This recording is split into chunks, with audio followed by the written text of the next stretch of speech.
Frères et sœurs, lors de la dernière session, je partage avec vous ce que signifie vivre comme le faible en Christ.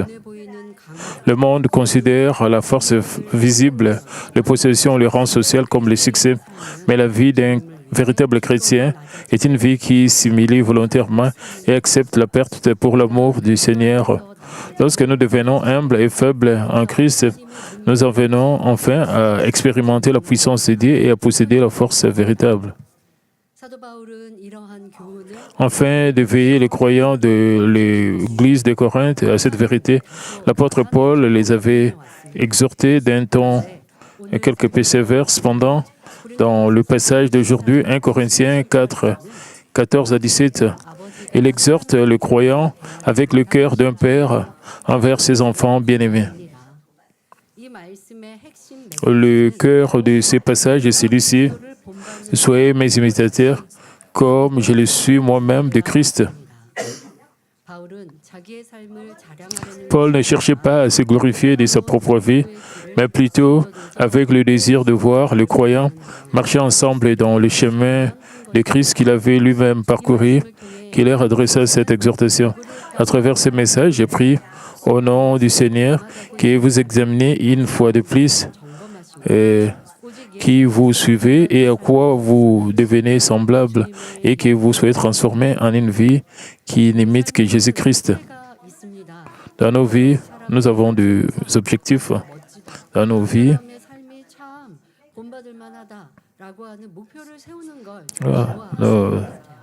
quelqu'un est merveilleux et nous considérons cette personne comme un modèle. Quand vous regardez quelqu'un, nous voulons ressembler à cette personne. Nous voulons l'imiter.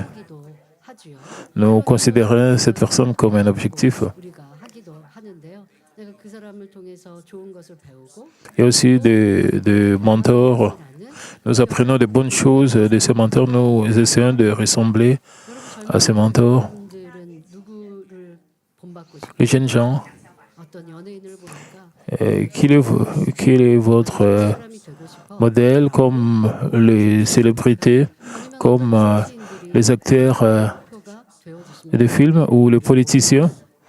Est-ce que ce sont vos objectifs? Notre objectif doit être notre Seigneur. Notre Seigneur doit être notre objectif. Nous devons essayer de ressembler au Seigneur. Et dans le monde, il y a la vie du Seigneur et la volonté de Dieu. Nous devons les écouter. Nous devons faire de cela notre objectif. En outre, nous pouvons la vie des ancêtres de la foi, comme la vie de Moïse qui a divisé la mer Rouge, et une telle vie merveilleuse. Combien ce serait si nous venons un tel serviteur de Dieu et de puissance comme Moïse? Une fois que nous avons un objectif, nous devons aussi faire des efforts. Mais si nous n'avons pas d'objectif, nous n'avons pas d'espoir, alors nous ne pouvons pas tenir quelque part, nous ne serons pas félicités, nous n'allons pas recevoir des compliments. Dans la Bible, nous avons les ancêtres de la foi reconnus par Dieu, aimés de Dieu. Nous devons les imiter. Nous devons vivre avec cette attitude, avec cette pensée. Le livre des Corinthiens,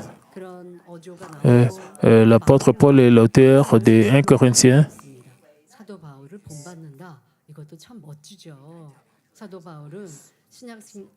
Imiter l'apôtre Paul, c'est aussi très bien. Et c'est le meilleur serviteur des dieux de puissance dans le Nouveau Testament. Nous devons apprendre beaucoup de choses de lui. Nous devons essayer de lui ressembler. Et alors, notre vie sera une réussite. J'espère que vous allez faire cela. 1 Corinthiens 4 et 14 nous dit, c'est pas pour vous faire honte que j'écris ces choses, mais je vous avertis comme mes enfants bien-aimés. Frères et sœurs, le livre de 1 Corinthiens est une lettre envoyée par l'apôtre Paul aux croyants de l'Église de Corinthe. Comme nous l'avons vu au cours des dernières semaines, cette lettre contient des reproches adressés à divers problèmes au sein de l'Église de Corinthe, telles que les divisions, la jalousie et les factions. Paul cherchait à corriger leur foi en comparant la vie des croyants avec celle des apôtres. Et par moments, il utilisait des expressions ironiques pour les réprimander. Les croyants de Corinthe se levaient eux-mêmes comme s'ils étaient déjà devenus rois et se considéraient comme forts. Mais les apôtres étaient faibles en Christ, humbles et placés dans les positions les plus basses. Tandis que les croyants corinthiens étaient rassasiés, riches et remplis de sagesse mondaine et d'orgueil, les apôtres étaient devenus un spectacle pour les anges et pour les hommes, mal vêtus, affamés, bâtis et vivant au milieu de toutes sortes de persécutions et de souffrances. La raison pour laquelle les apôtres menaient une telle vie était que c'était là le chemin même que notre Seigneur avait parcouru et la voie par laquelle le royaume de Dieu est établi. Lorsque les croyants Corinthiens furent ainsi exhortés par la comparaison de leur vie avec celle des apôtres, ils dirent se sentir honteux et embarrassés, car leur vie était si différente de la vie de dévouement, de sacrifice des apôtres. Et c'est pourquoi, prenant en considération leurs sentiments, l'apôtre Paul adoucit à présent son ton et s'exprime ainsi: je n'écris pas ces choses pour vous faire honte, mais je vous avertis comme mes enfants bien-aimés.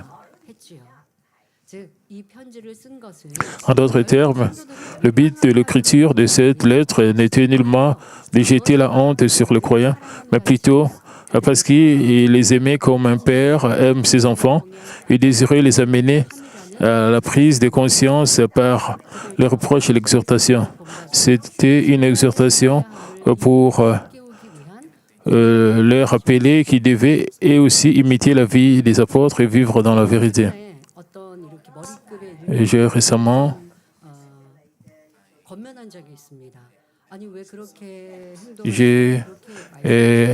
réprimandé certains leaders. Pourquoi vous agissez comme ça? Pourquoi vous dites cela? Pourquoi vous avez évalué ces choses-là, ces choses-ci? C'était lors d'une réunion.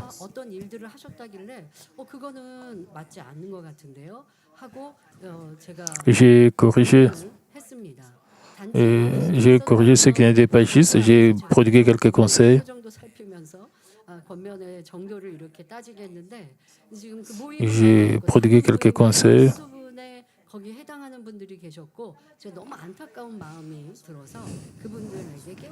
Et j'étais très triste.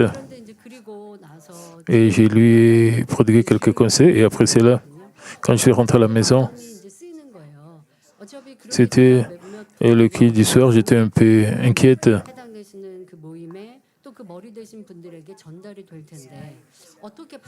Et certains leaders, et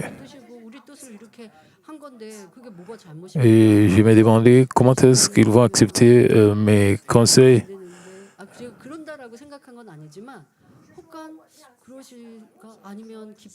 J'étais un peu préoccupé, comment est-ce qu'ils allaient réagir, et ces leaders. Excusez-moi, depuis 2018, parce qu'il y avait quelques comportements bizarres de quelques membres, j'ai pensé à tout cela parce que j'ai impliqué quelques pensées charnelles et j'ai pensé comment est-ce que la conversation irait. Même quand je suis rentré à la maison, j'ai pensé une fois de plus à cela, j'ai pensé un peu cela. Je pense que je vais délivrer le message sans malentendu et le lundi, je suis venu à l'église. Quand je suis entré à l'église, le leader m'attendait et ils ont dit qu'ils étaient désolés et ils ont présenté des excuses. J'étais très reconnaissante cette nuit-là parce que j'ai réalisé que nous avons une telle confiance entre moi et nos leaders. Ils peuvent avoir leur propre opinion.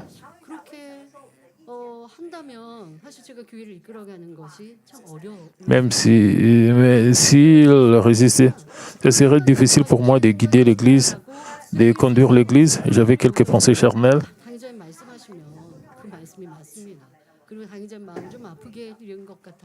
Ils étaient là pour présenter leurs excuses. Et ils ont dit qu'ils étaient désolés. Et ils étaient très sincères. Et ils ont vraiment... je n'ai plus rien dit. Je n'ai plus corrigé. Je n'avais plus rien à dire.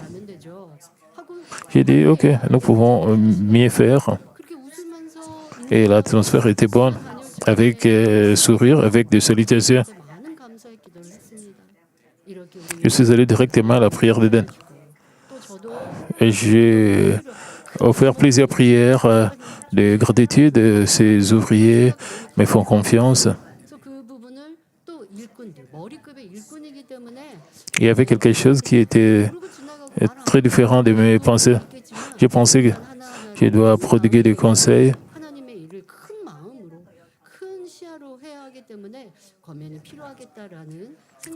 Parce que nous devons accomplir l'œuvre de Dieu avec un grand cœur. De toute façon, ils ont accepté mes conseils d'une très bonne manière. Ils ont promis qu'ils vont mieux faire.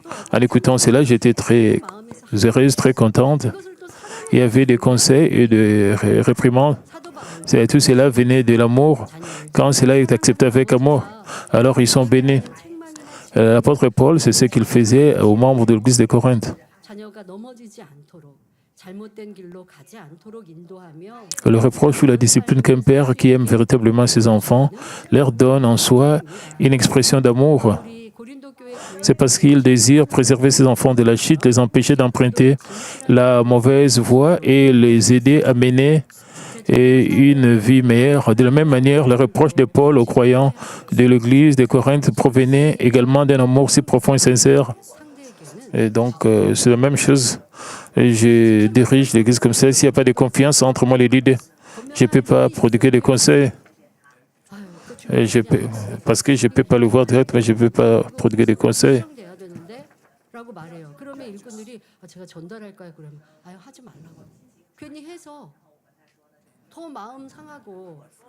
J'ai peur que cette personne serait peut-être blessée, lésée. Et puisque cette personne ne s'améliore pas, alors la relation ne sera pas bonne. Si cette personne reçoit la réprimande avec gratitude, ça serait bien, ça serait, avec Amen, ça serait une bénédiction. Et nous pouvons être plus unis. Nous pouvons corriger les erreurs. Je me sens plus sécurisé quand je regarde ces ouvriers. Envers certaines personnes, j'ai un peu peur. Peut-être ils seront découragés par mes conseils. Même si je vais donner des conseils, j'ai peur qu'ils seront découragés. Parfois, j'ai peur. Si nous aimons les uns les autres, nous pouvons nous prodiguer des conseils.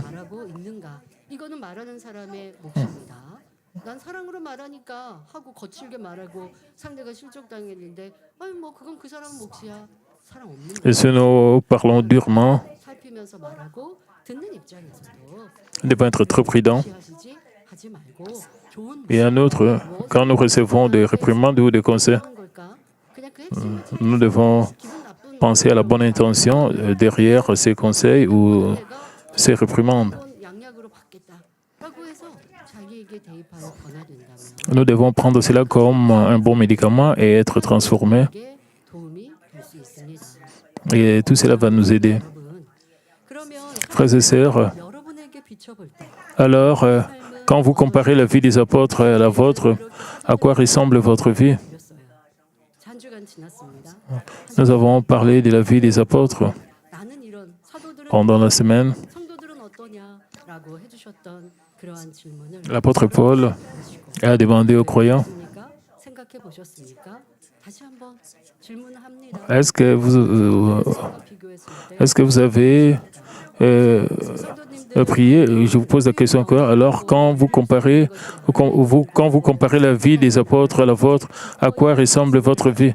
Certains d'entre vous, bien qu'ayant des revenus suffisants et de nombreuses occasions de jouir de la vie, s'humilient volontairement pour le royaume de Dieu, donnent et partagent et choisissent de plein gré de mener une vie simple, bien que de telles vies puissent paraître humbles aux yeux du monde.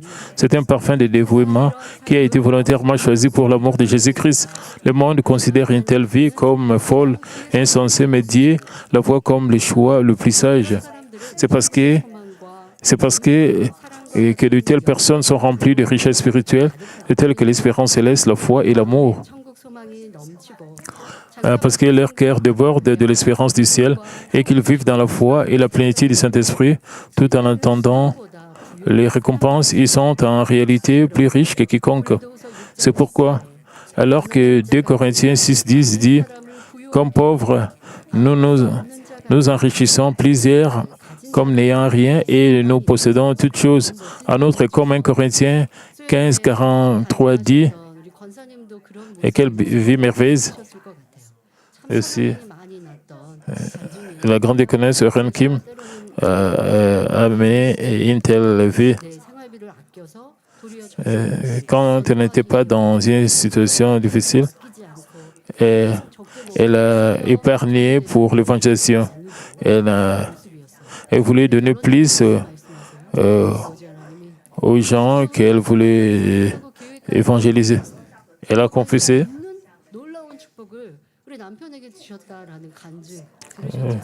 Et Dieu a donné des bénédictions inattendues à son mari. Et Dieu, et quand nous donnons, nous partageons, nous vivons pour la gloire de Dieu. Dieu le Père prend soin de nous. Et Dieu le Père nous bénit d'une manière inattendue. Dieu ne subit pas de pertes. Nous réalisons une fois de plus, à travers son témoignage, lors du culte de mercredi, j'ai réalisé, Dieu a donné à son mari de telles bénédictions. J'ai aussi offert une prière de remerciement. Même si ça semble que nous n'avons rien, même si nous ne sommes pas reconnus pour le moment, et nous vivons dans la sanctification parfaite. C'est remis pour nous. En outre, comme 1 Corinthiens 15,43 dit, il est semé méprisable, il ressuscite glorieux. Il est semé infirme, il ressuscite plein de force. Tout ce qui est semé dans la foi sera moissonné comme un fruit glorieux dans le ciel éternel. Et combien telle vie est bénie.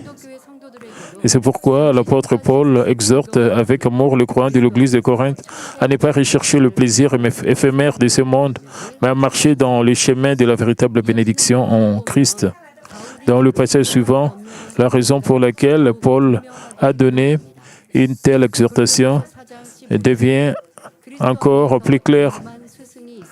Car quand vous aurez 10 000 maîtres en Christ, vous n'avez cependant pas plusieurs pères, puisque c'est moi qui vous ai engendré en Jésus-Christ par l'Évangile.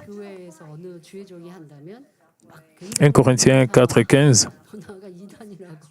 Si un pasteur dans l'Église d'aujourd'hui dit ceci, il peut être critiqué. Il peut être même critiqué comme hérétique. Cela contient, ces messages contiennent, ces versets contiennent l'amour pour les âmes. Et si un pasteur dit les choses comme « imitez-moi », il va avoir beaucoup de critiques. Mais l'apôtre Paul, il voulait seulement enseigner la vérité. Ici, nous pouvons clairement comprendre la relation spirituelle entre l'apôtre Paul et le croyant de l'Église de Corinthe. Un père assume la responsabilité de fournir la nourriture, le vêtement et l'abri à mesure qu'un enfant grandit, devenant un protecteur et subvenant à tous les aspects de sa vie. Un précepteur, en revanche, peut enseigner et guider, mais puisqu'il n'est pas un père, il n'assume pas la responsabilité réelle de la vie de l'autre personne. Aujourd'hui encore, il existe d'innombrables églises et en leur sein se trouvent de nombreux enseignants, tels que des pasteurs, des conducteurs de cellules, etc., qui enseignent la parole. Cependant, il n'y a pas beaucoup de pères spirituels qui plantent la foi, et la nourrissent pour sa croissance et assument la responsabilité d'enseigner et de conduire jusqu'à ce que devienne une personne de vérité et un homme d'esprit. Vous pouvez enseigner la vérité aux membres et ils doivent le guider.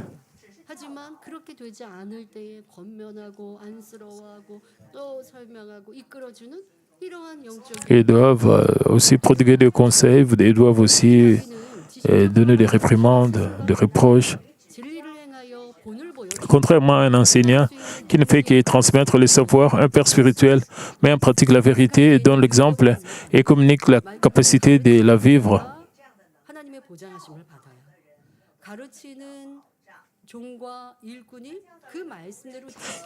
Celui qui enseigne doit vivre selon la parole de Dieu. Ainsi, le Saint-Esprit agit. Quand le membre écoute le message, ils ont la force de pratiquer ce message parce que le Saint-Esprit va aider. Il est celui qui peut donner de la force afin que les âmes soient plongées dans le péché et puissent pratiquer la vérité et obtenir la vie. L'apôtre Paul a pleinement exercé ses rôles de père en Jésus-Christ alors qu'il prêchait l'Évangile et manifestait la puissance qui confirmait la parole. Il a conduit un grand nombre à avoir la foi. Il a pris la responsabilité de nourrir, d'enseigner et de guider les croyants afin qu'ils marchent dans la vérité. C'est pourquoi il pouvait dire avec assurance, « C'est moi qui vous ai engendré par l'Évangile ». En d'autres termes, il n'était pas simplement un enseignant qui enseignait la parole aux croyants de l'Église de Corinthe, mais un père spirituel et qui leur avait donné naissance par l'Évangile.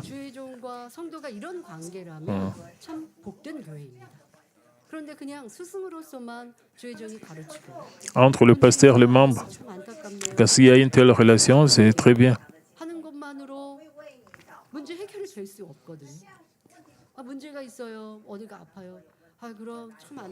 Et quand vous avez un problème, et votre pasteur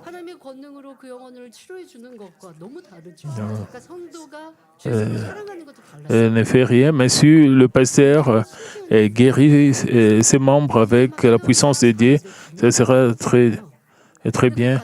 Parfois, je vois des choses étonnantes. Un nouveau-né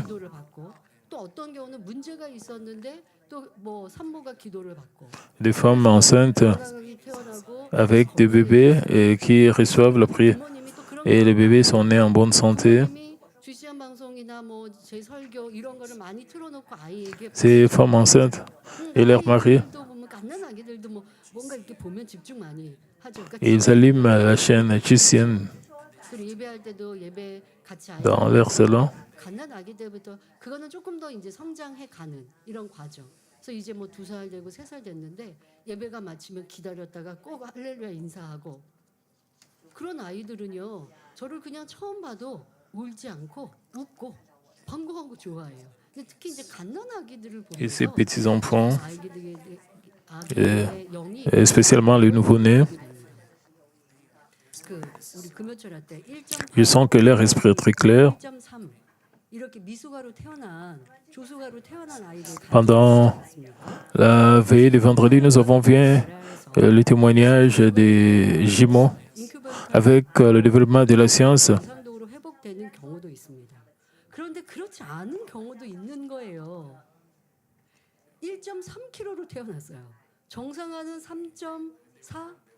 Quand ils sont nés, ils avaient seulement 1,3 kg. C'était vraiment en deçà de la moyenne. Et ils étaient des prématurés. C'était des prématurés. 그것도 그냥 자연분만한 거 아니잖아요. 수술로 아이가 태어난 상황 바로 인큐베이터에 넣어야 되고 그 Ces bébés sont nés par césarienne. 낳기 전까지는 위험할 수 있다 했는데 태어난다 아이가 자가호흡해요. 그러니까 이런 상황에서는 많은 아이들이 자가호흡을 못 하는데 이 아이는 Après leur naissance, ils pouvaient respirer d'eux-mêmes. 이런 얘기한 거. Le docteur était assuré. Avec l'aide de Dieu, ils ont pu remporter la victoire. Bien qu'il y avait quelques difficultés, 그 아기에게도 부모에게도 더 하나님의 은혜 사랑을 듬뿍 받게 됐죠.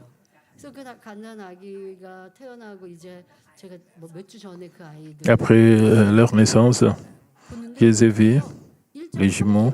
태어난 그 아기는요, 저를 보면서 계속 웃어요. 아이가 이제 몇 개월이지. Quand le bébé m'a regardé, le bébé a souri. 뒤로 있기도 했지만 그냥 그 아빠 품에서 좀 칭얼칭얼대기도 했거든요. 근데 이 아이는요, 저랑 어떻게 아기가 그렇게 눈을 똑바로 마주치지 싶을 정도로. 그리고 왜 저 아이가 계속 나를 보고 웃지? Il a regardé mes yeux, il a continué à sourire. Donc, c'était vraiment très adorable. Je pense qu'il y avait quelque chose de spirituel. 기도받고 치료받고 인정을 받는 아이들의 성장하면요, 당회자님하고 되게 사랑. En grandissant, 그리고 또 성도님들도 그렇죠. 중간방을 치료받았어요. 그러면 그냥 마음에서 더 사랑 가게 되고 감사한 마음이 더 소중히 여기는. 그러면 저는 어떨까요? quand les gens sont guéris d'une maladie grave, ces gens sont très reconnaissants. Ils viennent aussi exprimer leur gratitude. Et je les aime plus de cette manière.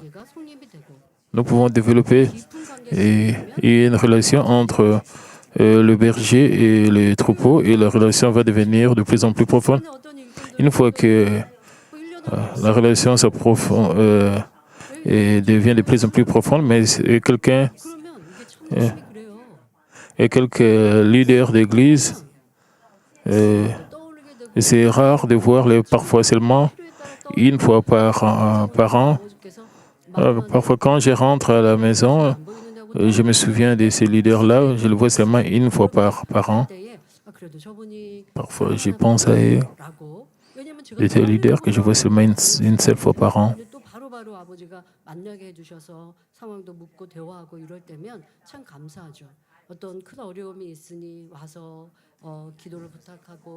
그리고 상황을 설명하고 그러면 저도 집에 가서 혼자 기도할 때도 그분의 상황을 놓고 기도하게 되고 해요. 근데 그렇지 않은 성도는 어떻게 J'ai prié aussi pour de telles personnes à la maison. 지키시고 보호해 주세요. 그 안에 우리 만민의 성도 기도는 해요. 그러나 더 얼굴을 마주치고 Bien sûr. 고백하고 아는 성도라고 하면 J'ai prié pour tous les membres de ma mine en général, mais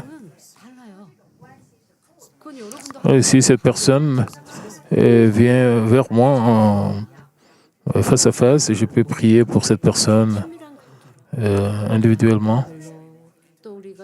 Il doit y avoir des relations intimes entre membres de l'Église en tant qu'enfants de Dieu.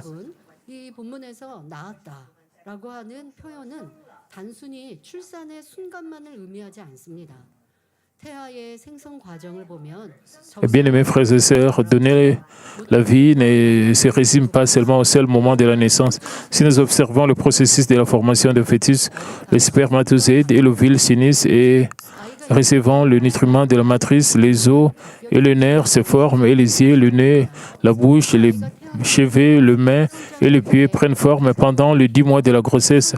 Les parents portent un soin particulier et veillent et attendent. Même après la naissance de l'enfant, ils le nourrissent, l'habillent et prennent soin de lui avec dévouement tout en l'instruisant pour sa croissance. L'expression devenir leur père enferme tout ce dévouement. Dès lors que signifie devenir le père de quelqu'un par l'évangile en Jésus-Christ. Dans Galates 4, 19, l'apôtre Paul confesse « Mes enfants, pour qui j'éprouve de nouveau les douleurs de l'enfantement jusqu'à ce que Christ soit formé en vous. » Pour une personne qui n'a pas connu Dieu, naître de nouveau et grandir dans la foi pour devenir son véritable enfant n'arrive jamais de soi-même. 앞으로도 한 사람이 태어나고 Pour qu'une personne naisse et grandisse, 성장하는 il faut la douleur de l'enfantement, le labeur, le dévouement des parents. Il en est de même spirituellement. 부모도 자녀가 Tout comme des parents physiques et biologiques assument la pleine responsabilité d'élever leur enfant jusqu'à ce qu'il atteigne l'âge adulte, un père spirituel, de la même manière, ne peut avoir le cœur tranquille en tant qu'âme, 수가 없어요. en tant qu'une âme, elle ne se tient pas sur le rocher de la foi. 그들의 영혼 어떤 경우 그냥 쉬지 않고 기도하고 Quand notre amour ne fait que devenir de plus en plus profond, 놓이지만 그런다고 해도 어떨 때는 quand nous regardons quelqu'un et qui est très fidèle, qui prie toujours, 아무리 기도하고 일꾼이라고 해도 je suis leader. 또 어떤 권면을 했는데 Quand je vois quelqu'un qui n'est pas rempli de Saint-Esprit, je me sens un peu préoccupé. 마시고 Le pasteur, s'il vous plaît, ne faites pas que je sois de plus en plus inquiète. Vous devez vous encourager les uns les autres. 제 앞에서만 Nous devons avoir une telle relation. 마음이 여러분 안 충만하면 그게 안 되거든요. 우선 피하죠. 피하게 되고 어쩔 수 없이 얼굴을 마주친다 할지라도 그게 다 마음이 얼굴에 다 보여요. 또 성령께서 저에게도 또 느끼게 해주시니까 제가 여러분들에게 Le Saint-Esprit me rappelle aussi 하게 되면 또 마음을 쓰고 해야 하죠.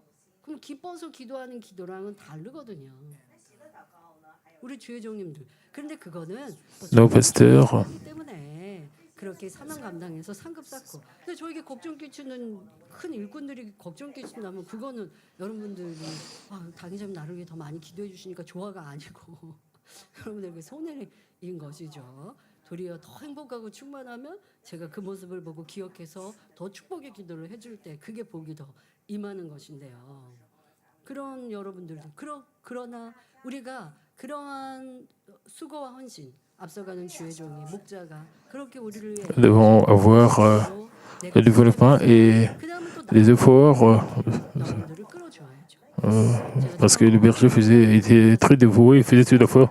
당회장 Quand j'ai pris 전 la fonction du pasteur principal, avant d'être inauguré, 대회들이 잘 quand j'étais pasteur principal par intérim, certains membres d'église, certains leaders d'église n'avaient pas 그런 이제 confiance, une confiance totale en moi. 지적 이런 거 당연히 안 J'ai pensé que 꼭 해야 되는데 내가 이거를 하는 것도 뭐 원하지 않고 이제 même si je voulais prodiguer des conseils, je ne faisais pas cela. 우리 성도들을 위해서 얼마나 눈물로 기도했던 시간이 쌓였다고 우리 성도님들이 나에게 왜 더 많이 순종하고 따라주지 않지라고 말할 수 있겠는가? 그럴 수 없다. 목자님께서는 이 수십 년의 시간을 영혼들을 위해 애달파 Mais notre berger 기도하시고 먹이시고 이끄셨고 passait beaucoup de temps priant avec de larmes pour le membre de l'église. 말씀 듣기를 기뻐하고 Ils aiment le berger 해야 하는 것은 당연하지만 나는 내가 et ils aiment écouter ses conseils. 위해 기도하지 Mais pour moi, 거든요 위치에 따라. j'ai prié aussi. 제가 뭐 교구장일 수도 있었고 어떤 사명을 감당할 때도 있었으나 목자님이 행하신 것을 기준하니까 턱없이 부족하구나라는 생각을 하면서 Mais comparant au berger, 순종을 하고 j'ai manqué de beaucoup, j'avais beaucoup de lacunes. 지금은 내가 그래 Alors j'ai pensé, je ne suis pas qualifié 또더 de dire 위에 더 심히 au pasteur, je pensais que je devais prier plus avec de larmes. 주변의 인물들이 왜잘 따라오지 않을까? 이런 Après avoir fait cela, 이제 없어졌고 제가 해야 되는 사명 그것조차도 해야 되니까 하는 게 아니라 정말 아버지께서 너무 감사하게 마음으로부터 저절로 영혼들이 소중하고 사랑스럽고 영혼들의 문제가 있으면 내가 Dieu le Père m'a donné un tel cœur. 기억나게 Et je considère les âmes très précieuses. 그런데 또 기도했는데 일주일이 지나서 다음번에 봤는데 해결됐어요. 너무 행복한 거예요. 목자님이 Et quand j'ai prié, et le problème a été résolu dans une semaine, j'ai été très contente. 처음에는 Et aussi, 이렇게 기도해 pour notre berger, beaucoup de gens ont été guéris. 그러면 저도 부담감 Et certaines personnes ont donné des requêtes de prière avec des maladies graves. 하나님의 권능을 나타낼 준비가 되었는가라고 하는 데서 훈련도 필요하죠. 그래서 기도를 해드렸어요. 간절하게 기도해드렸어요. 응답받았다라는 소식이 올 때까지는 마음을 계속 쓰죠. 그런데 응답받았다는 소식을 들으면 이것은 쉽게 말하면 하나님이 나를 Après avoir prié, quand j'ai écouté les témoignages, des réponses, j'étais convaincu que Dieu le Père même, 사랑을 느끼고 또 성도들이 de cette manière, 믿음 안에 또 성령 충만에 je peux ressentir l'amour de Dieu 저 이거 문제 해결받았어요. en voyant les gens recevoir des réponses et menant des vies chrétiennes remplies du Saint-Esprit. 하고 그렇게 해서 신앙 안에서 Et ces gens qui ont reçu des réponses et 자녀가 des guérisons et sont en train d'évangéliser aussi. En voyant cela, je suis très content. C'est comme le cœur d'un parent qui voit ses enfants qui sont en train de bien grandir. 라고 하는 게 저에게 행복이에요. Je pense que c'est la source de joie pour le pasteur principal. 그리고 일꾼들과 신뢰를 쌓아가니 이제는 성도님들도 저를 Et quand la relation se développe avec confiance maintenant, le membre de l'Église même m'obéissent tout ce que j'ai dit. Les membres de l'Église prêtent attention. C'est là, et un certain temps était nécessaire. Maintenant, je peux rentrer avec paix à la maison. Je suis reconnaissant envers Dieu le Père et aux membres 항상 하셔야 할 일이고 또 앞서가는 우리 지역 de l'Église, 목자님들은 구역 식구들 나와 함께하는 영혼들을 위해 그런 마음 le leader de cellule, le leader de district, 아버지 comme ils se consacrent, peuvent aussi recevoir de grandes récompenses. 천국에 들어가기 위해 또 무엇보다 반석의 믿음에 설 때까지는 항상 살펴야 합니다.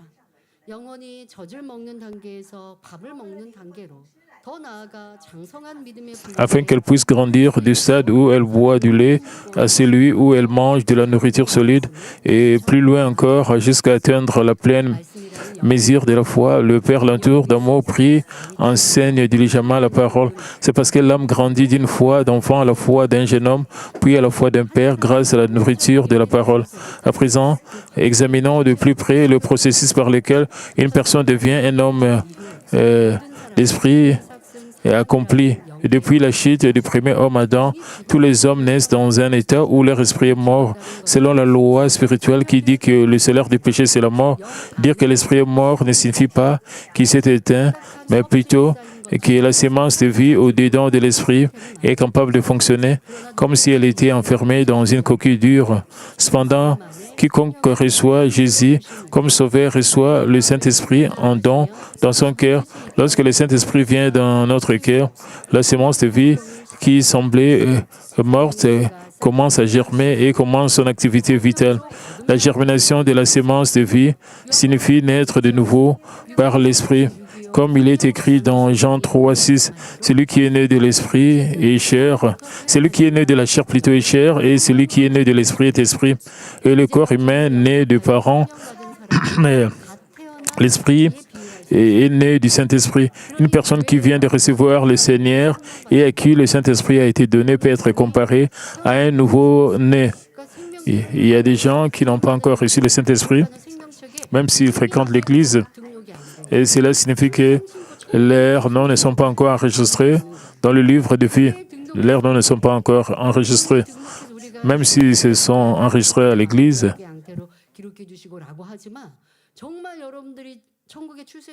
même si nous prions, si votre nom est vraiment enregistré dans le livre de vie, vous devez recevoir le Saint-Esprit. Nous allons commencer à croire Dieu, notre Seigneur, et nous allons leur ressembler. Et cela est possible quand nous recevons le Saint-Esprit. Une personne qui vient de naître par le Saint-Esprit doit être nourrie de la vérité et continuer à grandir jusqu'à ce qu'elle parvienne à un cœur pleinement spirituel. J'ai beaucoup pensé à cela. Quand quelqu'un accepte le Saint-Esprit, beaucoup de chrétiens ont reçu le Saint-Esprit. Beaucoup de chrétiens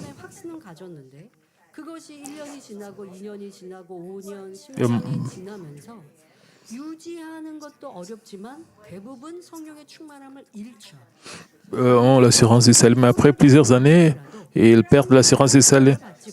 Même si l'Esprit n'est pas éteint, ils se sentent affligés, accablés. 근데 그게 뭔가 꺼질까 말까 하는 Ils continuent à croire que le Seigneur est le Sauveur. 불처럼 이게 꺼질 것 같은 그 위험한 상황인데도 안 꺼지고 유지하면 그래도 Et 구원을. 근데 그거를 유지하면서 겨우 신앙생활하는 교인들도 많고 어떤 경우는 꺼트려 버린 경우도 있어요. 꺼졌는데도 교회는 다녀요. 그래서 pour certaines personnes, 나도 주님을 donc, 어떤 경우는 그래서 et ils continuent à fréquenter l'Église, 소리 나요. 그래 même si le feu n'est plus là dans leur cœur. 그게 Mais ils versent aussi des larmes. 담겨 있는 건 문제예요. 왜 문제냐? 기억하는 게 아니라 항상 오늘의 삶도 주님과 함께 살아야 되거든요. 주님이 나의 구세주이시고 나는 주님을 사랑하고 주님을 사랑하니 죄를 버리고 악을 버리고 쉽게 우리의 표현으로 하면 성결한 삶을 Et nous savons que le Seigneur est notre Sauveur. 10년이 지나면 내 안에 성령을 받은 생명의 씨가 심겨져서 이제는 나무로 자라나고 풍성한 열매를 따낼 수 있어야 되는데 신앙인들이 이걸 하지 않으면 이게라는 게 뭐예요? Ils devront grandir et porter des fruits. 죄를 버리고 악을 Et si les chrétiens ne font pas cela, 성령께서 내 안에 임하시면 et s'ils ne mènent pas une vie sanctifiée, 영을 낳는 작업. 영을 낳는 게 뭐예요? 죄를 버리고 악을 버리는 작업을 계속 하라고 공급하시는데 불순종해서 안 해요. 안 하고 주님은 믿어요. 성령 받은 체험은 있어요. 공고해요. 일주일 동안 세상에 나가 살면서 세상 사람과 ils se sentent affligés. 주님은 계신데 Quand ils vivent dans le monde, ils ne vivent pas différemment des gens du monde. Ils viennent à l'église, ils adorent et ils se répandent, ils rentrent au monde. Ils vivent comme... et c'est là, comme bon il leur semble. 주님은 살아계신데라고 하는 건 머리로 Et ils ne s'améliorent pas. Ils se sentent affligés. 다니는데 전혀 Ils savent que 발전이 없고 c'est pas bien, mais 믿음으로 나타나는 증거가 없어요. ils n'ont pas d'amélioration dans leur foi. 우리 성도님들 Ils n'ont pas de preuves. 그러다가 Beaucoup de chrétiens sont comme cela. Mais vous ne devez pas vivre comme cela. 무조건 교회 다닌다. Et sinon, vous serez à peine sauvés ou vous ne serez pas sauvés. Fréquenter l'église, cela ne signifie pas que vous serez sauvés. Même si il y a des gens dont la sémence de vie est... 성령의 역사로 영을 낳아야 돼. 땅에 씨앗을 심어 싹이 La sémence de vie est morte. Donc, quand vous fréquentez l'église, 생명의 씨가 vous, 후에 영적인 하나님의 말씀을 공급받지 못하면 생명이 유지될 수 없어요. vous devez faire vivre la sémence de vie qui est en vous. 이 생명의 Tout comme une sémence mise en terre se dessèche et meurt si elle n'est pas arrosée, de même après que la sémence de vie a germé, elle ne peut maintenir la vie à moins d'être abrégée, abrévée, à moins d'être abrévée de l'eau spirituelle qui est la parole de Dieu. 돼서 심어진 생명의 씨가 자라나는 건데 이걸 안 하는 거예요. Et pour que votre sémence de vie puisse grandir, 저도 사는 식물이 있어요. 그런데 많은 et 식물이 puis 있을 때는 il y a certaines plantes que vous pouvez seulement arroser 집에 쌈채소 pendant une fois par semaine ou même d'autres. Mais d'autres plantes exigent beaucoup plus d'eau. J'ai aussi mes propres plantes, je dois les arroser plusieurs fois dans la semaine. Nous disons que vous venez à l'église, vous recevez la grâce. 세상으로 나가면 다시 말라버리는데요. Et le lundi, vous rentrez dans le monde. 말씀을 붙들고 지켜 행해야 돼요. 이걸 Vous devez prier. 마음밭이 항상 Chaque jour, vous devez vous accrocher à la prière. 활동이 일어나지 않아서 마음의 할례가 일어나지 않아서 하나님의 응답 축복을 받지 못하는 것이죠. 그러나 기초적으로 Puisque votre cœur n'est pas circoncis, vous ne pouvez pas recevoir de réponses et de bénédictions. 이 생명의 씨가 뿌리 내리고 자라나게 하기 위해서 물이 필요한 것처럼 이 물에 Pour votre sémence de vie, 그래서 이 말씀을 가르치고 또 여러분들이 진리 안에서 뿌리 내려 잘 성장할 수 있도록 우리 주의 종들이 일꾼들이 잘 가르치는 역할을 해야 이제 영적인 아비가 les pasteurs, les ouvriers doivent bien faire leur travail et de guider les membres de l'Église. 받을 수 있고 그 힘으로 말씀대로 순종하는 만큼 생명의 씨가 활발하게 Lorsque l'on prie sans cesse avec les paroles que l'on a reçues, on peut obtenir l'aide du Saint-Esprit et dans la mesure où l'on obéit à la parole, la sémence de vie devient active et l'esprit grandit. Tandis que l'esprit grandit de la sorte et que finalement tout mal disparaît du cœur, celui-ci devient un cœur de vérité, c'est-à-dire un cœur spirituel. De plus, lorsque le cœur est entièrement rempli de bonté et d'amour, il devient un cœur pleinement spirituel, donc un cœur de la parfaite sanctification. Pour qu'une personne devienne un homme d'esprit et de la parfaite sanctification, elle a certainement besoin de l'aide du Saint-Esprit ainsi que de la parole de Dieu. C'est pourquoi les serviteurs du Seigneur prêchent diligemment la parole pour la croissance spirituelle de leur troupeau. Le prédicateur doit avoir l'autorité de la parole pour que les membres puissent bien digérer la parole, pour qu'ils puissent grandir spirituellement. Le rôle du pasteur est très important. Frères et sœurs, réfléchissez à ce que vous étiez avant de recevoir le Saint-Esprit. À cette époque, parce que vous étiez un homme de chair, votre cœur et vos pensées étaient gouvernés par Satan et des œuvres injustes s'en manifestaient. Vos yeux, vos oreilles et vos lèvres étaient charnels, tout comme l'était votre esprit, vos mains et vos pieds.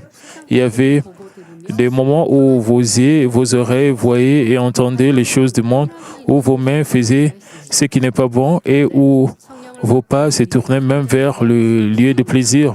Cependant, dès que vous recevez le Saint-Esprit, que votre foi grandit, et toute chose change, au commencement même, lorsque vous entendez la parole, vous ne la comprenez pas, mais à mesure que vos yeux spirituels s'ouvrent progressivement, vous en venez à comprendre la parole et devient une nourriture pour votre cœur et vous êtes transformé dans la vérité. Autrefois, la connaissance que vous avez acquise du monde et que vos propres pensées étaient la règle de votre vie, mais à présent, la parole est devenue votre règle. Vous pensez, parlez, choisissez, vivez selon la parole. Donc, maintenant que vos yeux charnels sont devenus des yeux spirituels, vous prenez plaisir à voir, à entendre et à agir dans la vérité. Si vous voyez quelqu'un commettre un péché, vous en éprouvez de la honte et vous vous détournez, ne voulant pas regarder, vous acquérez peu à peu des yeux de vérité qui désirent voir ce qui est bon dans la vérité, de même de l'œuvre qui autrefois haïssait les autres, enviait, était jalouse et médisait et disait des mensonges. S'échangent en de l'œuvre de vérité qui loue ce qui est bon chez les autres, célèbre Dieu et prie.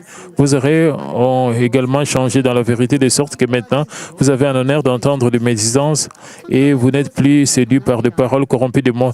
Naturellement, elles deviennent des oreilles qui se réjouissent d'écouter la parole de vérité et les conversations bonnes et belles. Vos mains et vos pieds sont aussi changés. Et lorsque vous étiez un homme de contre-vérité, si quelqu'un vous frappait, vous rendiez le coup et vous dérobiez et commettiez de péché avec vos mains. Mais à mesure que vous devenez progressivement un homme de vérité, vos anciennes habitudes mauvaises sont dépouillées. Même si quelqu'un vous frappe, vous en direz, vous pardonnez, vous pratiquez l'amour avec vos mains. Du pied qui marchait autrefois vers le monde se tourne maintenant vers l'Église et désire aller là où le frère de la foi se rassemble.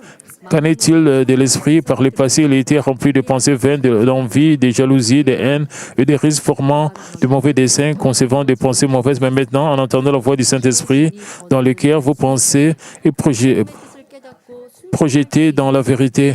Comment donc une telle transformation s'opère-t-elle? Elle s'accomplit lorsque nous comprenons la volonté de Dieu à travers la parole apportée par les serviteurs du Seigneur et nous y obéissons. Lorsque les serviteurs du Seigneur expliquent les Écritures d'une manière facile à comprendre, sous l'inspiration du Saint-Esprit, ses membres reçoivent l'illumination par l'aide du Saint-Esprit, obtiennent la force de changer. Par exemple, lorsque les serviteurs du Seigneur expliquent le sens spirituel de 1 Pierre 1,16, vous serez saint car je suis saint, et devient également un modèle. Les croyants viennent à réaliser l'importance de la sainteté et commencent à combattre le péché et à s'en dépouiller. À mesure qu'ils gravent chaque parole de vérité dans leur cœur et la mettent en pratique, le cœur est lui aussi transformé dans la vérité de cette manière, parce qu'un homme de chair est changé en un homme d'esprit par la parole. L'évangile, c'est ce que l'on appelle engendré par l'esprit. C'est pourquoi, ayant nourri les croyants de Corinthe par la parole, l'apôtre Paul s'appelle lui-même leur père. Frères et sœurs, combien de pères avons-nous? Tout d'abord, le Père fondamental et absolu est Dieu seul. 우리를 창조하시고 Et c'est lui qui nous a créés et qui fait naître de nouveau nos esprits et qui nous conduit à la vie éternelle, n'est autre que Dieu le Père. Cependant, Dieu a confié la mission de nourrir spirituellement à ses serviteurs qu'il a appelés pour prêcher l'Évangile. 하나님 아버지를 대신하여 Et de la part de Dieu, les serviteurs du Seigneur annoncent l'Évangile aux croyants, enseignent la volonté de Dieu et les aident à grandir dans la foi. 다시 말해 하나님께서 우리에게 En d'autres termes, bien que Dieu soit le Père de nos esprits, l'œuvre d'engendrer les croyants par l'Évangile, de les nourrir et les aider à grandir est accomplie par l'intermédiaire du pasteur établi par le Seigneur. 이런 의미에서 목회자도 En ce sens, le pasteur peut aussi être appelé père spirituel. Toutefois, le terme père spirituel n'arrivait pas ici la même signification essentielle que Dieu le Père, mais se réfère plutôt au rôle des serviteurs. Nous avons également des pères qui nous ont donné la vie physiquement. Nos parents physiques nous ont conçus et nous ont donné la vie, nous protégeant et nous élevant afin que nous puissions grandir. Nous avons des pères qui nous ont donné la vie physiquement et des pères spirituels qui nous ont engendrés par l'Évangile. Pourtant, nous devons comprendre que notre Père ultime est Dieu le Père seul. 이어서 사도 바울은 Et c'est avec le cœur d'un véritable Père que l'apôtre Paul continua d'exhorter les croyants de l'Église de Corinthe et qu'il avait engendré par l'Évangile. 고린도전서 4장 16절에 1 Corinthiens 4, 16 déclare « Je vous en conjure donc, soyez mes imitateurs. » Si un père, jetant un regard sur sa vie, a cette conviction, « Je vécu avec droiture, marchant dans la bonne voie, ma vie peut être considérée comme un succès. » Comment instruirait-il ses enfants? 어떻게 가르칠까요? 자신 있게 Et il dirait avec assurance, mon enfant, sois mon imitateur. De notre côté, qu'en serait-il s'il éprouvait de la honte pour sa propre vie? 했다라고 설명해 주지 않겠습니까? 그런데 이와 반대로 아버지가 자기의 삶을 부끄럽게 여긴다면 어떨까요? De notre côté, qu'en serait-il s'il éprouvait de la honte pour sa propre vie? Si un père était toujours ivre, se querellant constamment et manqua à son devoir, il dirait, ne sois pas l'imitateur de ton père, mais suis l'exemple d'une personne honorable. 만약에 자녀도 이제 조금 성인이 됐어요. 그런데 아버지가 Quand l'enfant grandit et devient un adulte, 술을 너무 많이 마셨는데 il voit son père qui est toujours ivre. 말이 나오죠. 너는 나 본받지 말고 내가 그렇게 살면서도 그렇게 얘기하더라고요. 너는 나 본받지 말고 다른 Le père dira, ne suis pas maîtresse, 사는 suis plutôt l'exemple d'une autre personne qui a reçu des... N'essaie pas de m'imiter. Et suis l'exemple d'une autre personne, 게 본이 되지 못해. c'est-à-dire que son père est sincère. 그러나 사도 바울은 C'est-à-dire, c'était pas un bon exemple. L'apôtre Paul, quant à lui, exhorte hardiment les croyants de Corinthe en disant « Soyez mes imitateurs ». Comment pouvait-il adresser une exhortation aussi hardie? Et c'était parce que Paul lui-même ressemblait à Jésus-Christ. 고린도전서 11장 1절에서 C'est pourquoi dans 1 Corinthiens 11, 1, nous le voyons également exhorter avec audace « Soyez mes imitateurs, comme je le suis moi-même de Christ ». 여기서 본받으라 하는 Ici, lorsqu'il dit « Soyez mes imitateurs », cela signifie « Tout comme j'ai aimé Dieu par-dessus tout, de même vous devez l'aimer de tout votre cœur, et tout comme j'ai été fidèle jusqu'à la mort, de même vous devez être fidèle. » Comment donc l'apôtre Paul a-t-il aimé Dieu? Comme il a été mentionné précédemment, pour l'amour de Christ, l'apôtre Paul est devenu fou. Il a été faible et humble. Il a souffert de la faim et de la soif. Il a été mal vêtu, battu et persécuté. Pourtant, il n'a point maudit, mais au contraire, il a prié et il a béni ceux qui l'injuriaient. Et c'est ainsi que Paul faisait toutes choses dans la vérité, parce qu'il aimait tendrement Dieu, qu'il vivait dans la parole et qu'il ressemblait au caractère de Jésus-Christ. Il pouvait leur dire d'imiter ces choses. 본받는 자가 C'est pourquoi, lorsque nous imitons l'apôtre Paul, nous en venons naturellement à ressembler au caractère de Jésus. 예수님의 성품을 담게 됩니다. 또한 예수님의 성품을 De plus, c'est ressembler au caractère de Jésus, c'est ressembler au caractère de Dieu, et par là, participer à la nature divine. 이것은 Et c'est le même principe que lorsque le disciple demandèrent à Jésus de leur montrer le Père et qu'il leur répondit, « Celui qui m'a vu a vu le Père ». C'était parce que Jésus agissait exactement selon la volonté de Dieu et reflétait entièrement le cœur de Dieu. Le passage suivant, 1 Corinthiens 4, 17 dit, « Pour cela, je vous ai envoyé Timothée, qui est mon enfant bien-aimé et fidèle dans le Seigneur. Il vous rappellera quelles sont mes voies en Christ et quelle est la manière dont j'enseigne partout dans toutes les églises. » L'expression « pour cette raison » signifie « afin que vous deveniez mes imitateurs ». En d'autres termes, Paul a envoyé Timothée là-bas dans le but d'aider les croyants de Corinthe à l'imiter. L'apôtre Paul appelle Timothée « mon enfant bien-aimé et fidèle ». Et c'est parce que Paul l'aimait profondément, il l'avait bien nourri de la parole de vérité, de sorte qu'il était devenu un fils engendré par l'Évangile et que Timothée était devenu un homme fidèle qui vivait dans la vérité en imitant Paul. Paul a envoyé Timothée à l'église de Corinthe.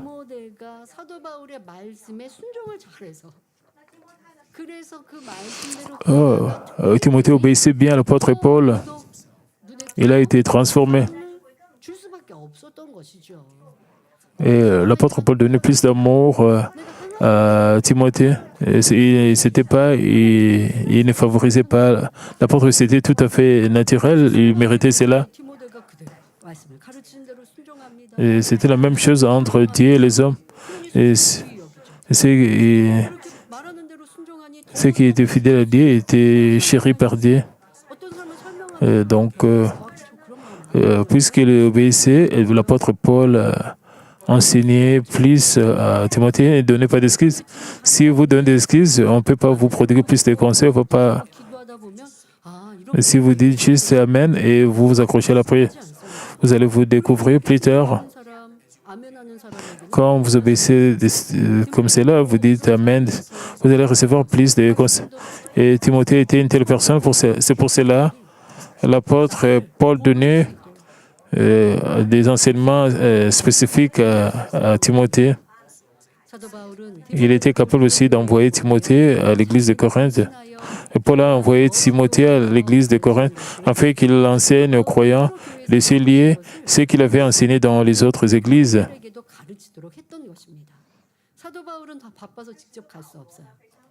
L'apôtre Paul était très occupé, il ne pouvait pas visiter toutes les églises, mais Timothée, il était digne de confiance de représenter l'apôtre Paul. Il obéissait toujours à l'apôtre Paul. Il le suivait. Il apprenait de l'apôtre Paul. C'est pour cela l'apôtre Paul avait confiance en lui et l'a envoyé. Lorsqu'il est dit qu'il enseignait partout dans toutes les églises, cela ne signifie pas qu'il enseignait des choses différentes selon les églises. Partout où Paul allait, il annonçait la même parole de Dieu, le message de la croix et la résurrection du Seigneur, et il confirmait également la parole par ses œuvres. Qu'est-ce qui signifie alors que Timothée les rappellerait? C'est que Paul enseignait partout dans les églises, en voyant Timothée, le croyant de Corinthe, se dirait « Ah, c'est ainsi que Paul vivait. » Et c'est là la voie que l'apôtre Paul enseignait.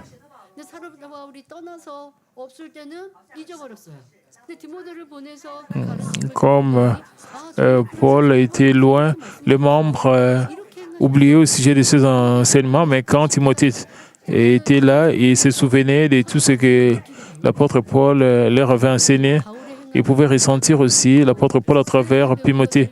C'était parce que Timothée suivait et pratiquait les œuvres de Paul et enseignait ce qu'il avait appris de lui. C'est besoin que l'apôtre Paul ait gêné, offert des prières nocturnes et crié dans la prière pour recevoir des réponses de Dieu, puis qu'il ait enseigné ces choses. Alors Timothée aurait enseigné les croyants exactement comme il l'avait appris de Paul. Il aurait lui-même agi en conséquence, tout comme Paul secoue. Aider les pauvres, encourager et conseiller ceux qui étaient tentés dans l'affliction. Timothée, de la même manière, aurait aidé ceux qui étaient dans le besoin, conseillé les croyants et les aurait exhortés. De cette façon, tout ce que faisait Timothée était semblable à ce que l'apôtre Paul avait fait.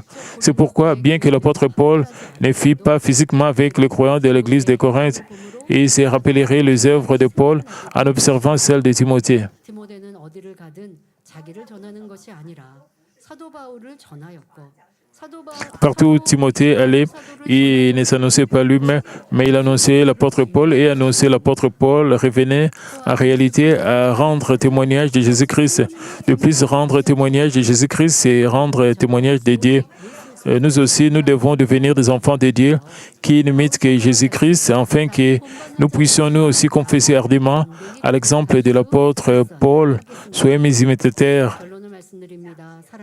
Frères et sœurs, l'apôtre Paul a dit dans 2 Corinthiens 3:3, vous êtes manifestement une lettre de Christ écrite par notre ministère. Et dans 2 Corinthiens 2:15, nous sommes en effet pour dire la bonne odeur de Christ parmi ceux qui sont sauvés et parmi ceux qui périssent.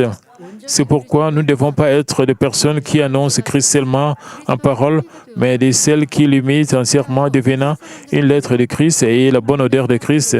Si les gens du monde, ainsi que tous les chrétiens vous disent « Quand je vous vois, je me rappelle Jésus-Christ » ou « Je peux ressentir le cœur du Seigneur à travers vos paroles et votre vie », combien vous seriez agréable et aimable aux yeux du Seigneur. C'est pourquoi je prie au nom du Seigneur que vous deveniez tous les imitateurs de Jésus-Christ, réveillant d'innombrables âmes par sa lumière et son parfum et servant des canaux qui les conduisent au Seigneur.